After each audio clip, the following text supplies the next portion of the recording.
Hi everyone, Joe Oriema here on Football NYC on YesNetwork.com. I'm here with the head football analyst on YesNetwork.com, Joe Callow. And Joe, impressive, and more impressive win for the New York Jets on Thursday night in Gillette Stadium. You know, the Jets had a 24-6 lead. They blew the lead, but they still came out with the win. And, you know, in the offseason, this is the reason why they went out and got a quarterback like Brett Favre, because of games like this. He really stepped up. It was a mistake-free game, and this team showed how gritty they really are. Joe, this was a game the Jets had to have. Let's face it, folks. They lost to New England early in the year at Giant Stadium, and I don't care who was quarterback in New England. I don't care if it was Castle. I don't care if it was Brady. I don't care if you brought Steve Grogan out of retirement. This was the division game the Jets really needed to have. Brett Favre went in and played a solid game, pretty much his best game as a Jet so far. Yeah, and he found a nice new target in Dustin Keller. And we talk about Dustin Keller. You know, Brett Favre, he has had a history of working well with tight ends. You look at Mark Chmura, you look at Bubba Franks, and now Dustin Keller comes out of this game, 8 catches, 87 yards, and probably some of the biggest receptions that the Jets are going to have all year in this game. That third down play was pretty much the biggest play of the Jets season so far. So, look, folks, you come out of that game, you control your own destiny, a place where every team wants to be, and you got a little confidence now. Because I don't care that, you know, there was a lot of starters missing on New England. You still went up there, you beat a division rival in their home stadium. They move on to a tough game this week against the Titans. The Jets are in a good spot right now. Absolutely. And, you know, again, they play the 10-0 Tennessee Titans. But the bottom line is the Jets have a shot to win this game after the way they played last week. And they have 10 days off going into that game. So they're going to be well rested, and it should be a good battle next week. Absolutely. They're playing with a lot of confidence right now, especially on the offensive side of the ball, because Brett Favre played pretty much a mistake-free game, took a couple of sacks instead of, you know, throwing the ball up in the air. So the Jets are in exactly the spot that they wanted to be in this time of year. Okay, now we move to the Giants, and the Giants just continue to impress. The Ravens are not a pushover team. That defense is excellent. They only allow 65.7 rush yards per game, and they allowed over 200 for the first time since 1997. Impressive performance by the Giants running game and that big offensive line. Yeah, and what I'm most impressed about with the Giants is their focus every single week.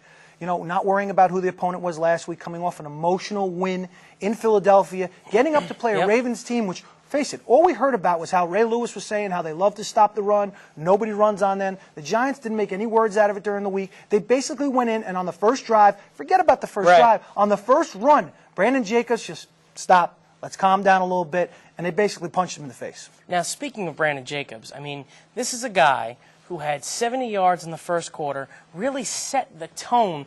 But the problem is that he came out of the game after that. Only 2 carries the rest of the game.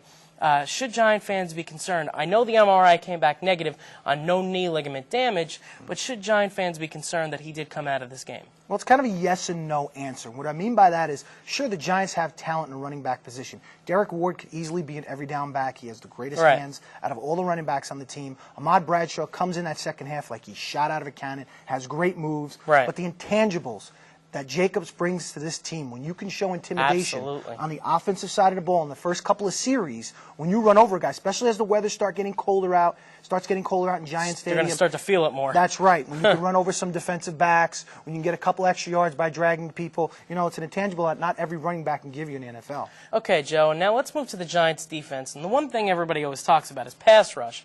Nobody's really talking about that Giants secondary right now, playing so well. First 5 games of the year, only 2 interceptions. Since 12 interceptions. Aaron Ross took one back for a pick-6 this week. They look great. And going into an Arizona game where you're going up against 2 of the best wide receivers in the league, in Anquan Bolden and Larry Fitzgerald. And let's not forget, they also have Steve Breston as 3rd on their wide receiver depth chart. That's really key. And we look at, you know, Kurt Warner. We talked about him last week. Going into this Arizona game, this guy could be the MVP of the league. 3,000 yards passing, 20 touchdowns, 7 interceptions. But he is prone to fumble the ball. He has fumbled 6 times this year. And that's something that the Giants are going to feast on, I think, this week. Those defensive ends are really going to make his life miserable back there. Yeah, not too many sacks for the Giants the past couple of weeks. This would be a great week for them to rise up, get 4 or 5 sacks, keep Kurt Warner backing up the whole time, because, you know, Kurt Warner, as you mentioned it before, Kurt Warner does lose the football a lot of times. Right. It's going to be a great week for the Giants to step up in that department. All right, Joe, and let's go around the NFL now, and let's take a look at, a couple of different scenarios. We've got the Miami Dolphins, and talk about the Dolphins right now. Well, the Dolphins are a nice story this year. They won one game last year. Bill Parcells, Tony Sparano basically went in there and changed the whole team. They bring in Chad Pennington. And, Joe, they're competitive week after week. They already went in, played a great game in New England, beat the Patriots, played the Jets really tough on opening day. Right. And I won't be surprised to see them in that playoff mix in the last couple of weeks this season. And I'm looking at more of the NFC East now on the other side of the coin.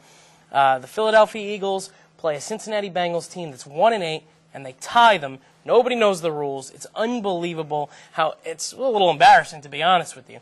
And then the other NFC East game, the Redskins and Cowboys. Cowboys go into Washington. They repay the Redskins from the defeat in Big D earlier this year. And just when you think that the nail is in the coffin and the Cowboys are done this season, now they have life. Cowboys played with a lot of heart the other night, even though they only won by 4 points. This is a big victory for them. This is a big loss for Washington. I mean, the last 2 weeks, they played Pittsburgh, lost, looked terrible at home, and this week, they had a chance to get another leg up on the Cowboys, get closer to the Giants, and basically the Cowboys came away with a tough victory. All right, Joe. Well, that's going to do it for this edition of Football NYC. Keep coming back to YesNetwork.com for all of your football, Yankees off-season, and Nets season needs. For Joe Callow, I'm Joe Oriema saying we'll see you next time on Football NYC.